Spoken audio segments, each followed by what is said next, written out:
Hello everybody, welcome to another Rick's Picks. Today I'm going to be doing my review of, boom, Snake Eyes. Now I will admit, this was never one of my favorite versions of Snake Eyes. You know, the original toy line, I didn't like this version at all. But I did see the classified version and it looks pretty interesting. So I am curious to what they actually did with this version of him. So without any further ado, roll that intro.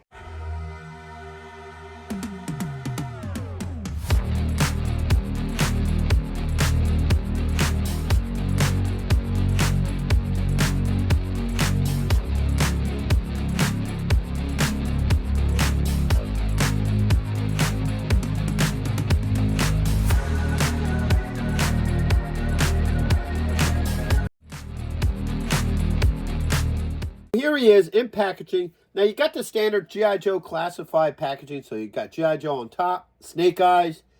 You got an open window where you can see him, most of his accessories, G.I. Joe, choking hazard, age restriction, and Hasbro. Come around to this side, you get this picture of him. It's alright. I've seen better, but it looks a little bit too cartoony for me, but it isn't a bad picture. G.I. Joe and his number. Come around to the back here. You get a picture of him here. Looks like those are two cobra fangs behind him. It'd be neat to actually see the fang come around. You get a picture of his head, his throwing daggers. You get a little bit of legal underneath. All right, come around to this side. You get his stats, your QR code. All right. Up top, you got the Joe Star, his number. And you got your legal and SKU underneath. So, without any further ado, let's open him up and see what he's about. Alright, so here he is out of packaging. Now, the first thing we're going to do is go through his points of articulation. So, the head does move. Got a shoulder joint with a swivel, an elbow joint, and you got a wrist joint. Alright, put that up like that. Got a joint underneath the ribs. It gets some movement, but it's hindered a little bit by his vest. You get a swivel here at the hips, a thigh joint with a swivel, a knee joint, a swivel at the top of the boot, and an ankle joint. All right, so his joints seem to move pretty well.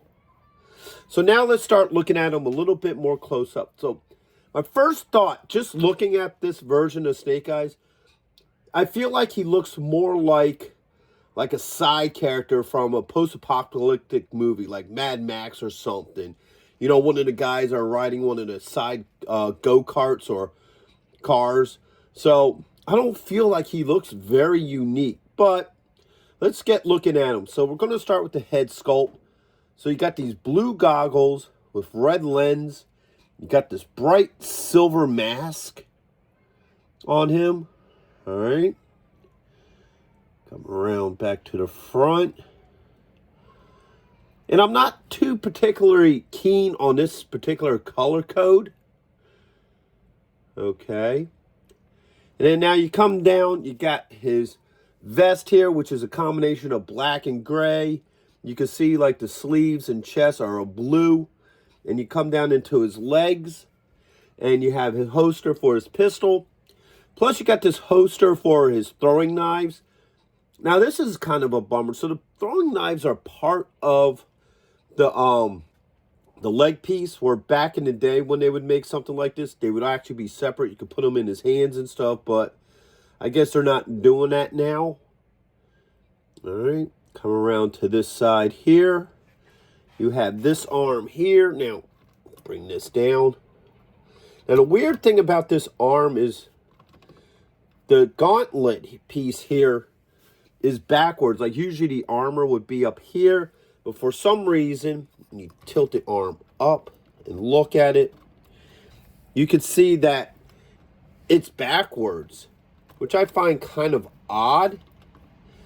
Because I don't understand why you would want the armor part of your gauntlet on the back part of your arm, unless if you were some sort of archer, because archers would usually have something like this to protect their arm from the arrow.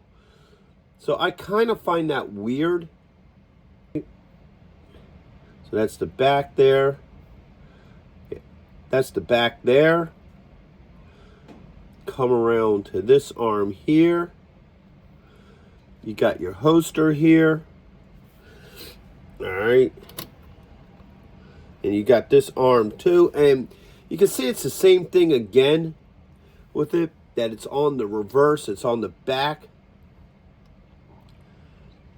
And then come around here. Actually, this one you can see it's more onto the side. So you can see it's more where it's meant to be, because you can tell by the joint. Where when you look at the other one here, like I said, it looks a little backwards. So that's interesting to me. But other than my personal issues with this particular character, overall, he's a pretty decent looking figure. So now we're going to start looking at his accessories. So first on our list is his grappling hook. All right. Next on that list is his holster here that we're going to put his swords in. And speaking of said swords, here's one. Now I do like that they put like the blood hormone on there. I think that looks cool. I like that blood red color. So that looks pretty neat. This is the other one. All right, and last but not least, you have his rifle here. Now, the silencer does come off, and the clip does come out. All right, put that in there. Get my hands to work properly, and put that in there like that. All right, so let's start seeing how all this works with him. So first, we're going to start with the swords. All right, there's that one there.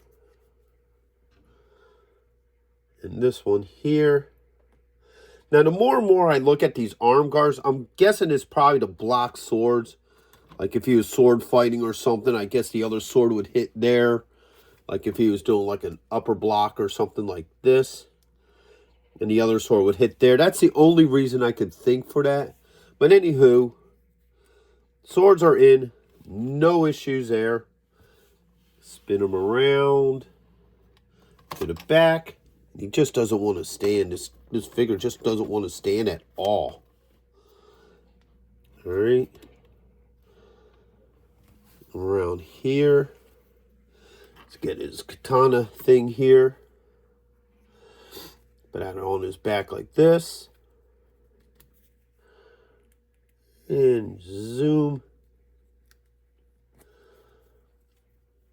And zoom. All right, so the two swords fit fine in there. No issues with that. All right, next we got his rifle here. Actually, it's not a rifle, it's just an assault gun. All right, get that into there. That works. And even his old grappling hook. Have him holding that as well. And boom. Now here's the weird thing about this figure. So you come around here and he has a pistol holster. Now maybe this thing could fit in there. I doubt it. Maybe it might, because I don't know.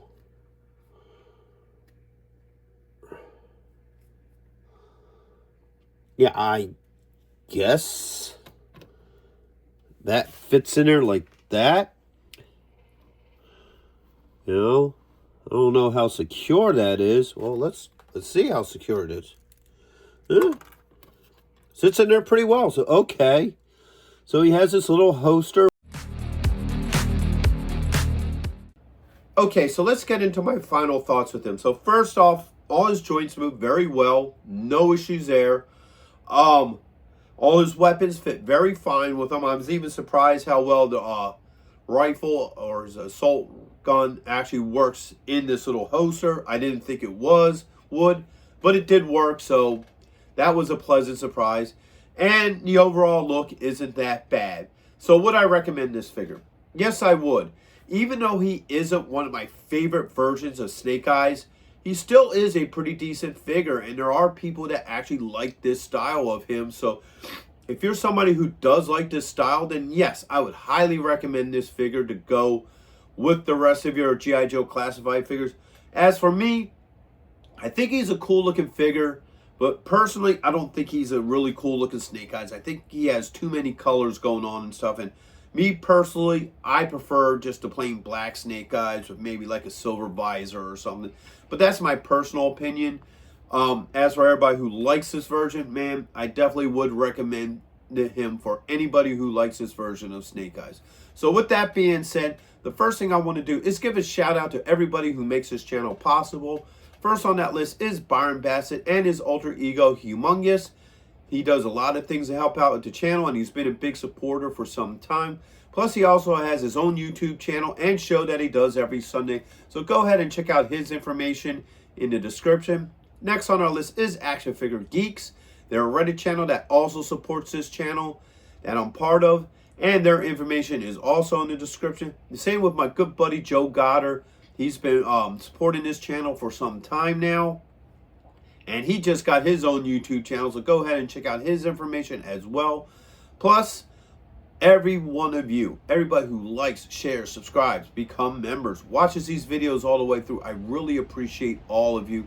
This channel wouldn't be what it is today without you. Okay, so I'd like to ask you all to check out my G.I. Joe playlist and my membership program. Plus, hit that like, share, and subscribe. They're all small clicks for you, but it really helps this channel grow. So until the next one, late.